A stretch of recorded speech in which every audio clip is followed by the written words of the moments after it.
现代台语版圣经撒母耳上卷第27章。大笔心内想，总有一日我会死伫扫罗的手，宁可走来非利士人的地，安尼扫罗就会死身，袂搁伫以色列境内找我就会当脱离伊的手。大笔就带600个部下过去加特王马俄的囝阿杰遐。大笔甲伊2个某，就是亚述的人阿希乱甲拿巴的伊桑，甲密人艾比该，甲大笔的部下以及因的家眷，拢踮伫加特王阿杰遐。有人甲扫罗讲，大笔已经走去加特，扫罗就无搁追入伊。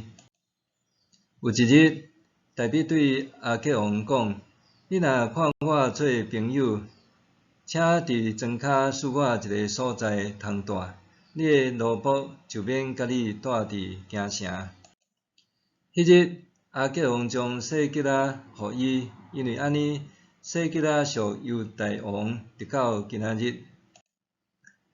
大笔踮伫非利士人的地，共1年4个月。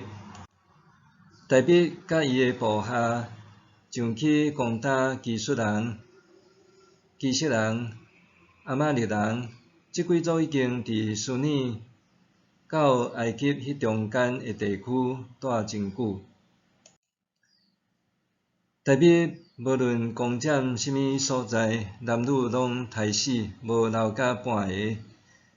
搁抢因的牛、羊、驴、骆驼甲衣服，倒转来见阿杰。阿吉王逐遍拢会问伊：“恁今仔日去攻占什么所在？”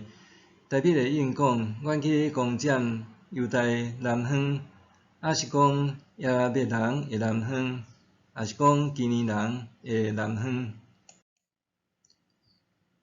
大笔逐遍将男女拢杀死，连一个都无带转去加特，免得因将大笔所做的代志报人知。大笔踮伫非利士人的地的时，拢安尼做。阿杰信任大笔，想讲大笔会互伊的本族以色列人厌恶，所以伊会永远做我的奴仆。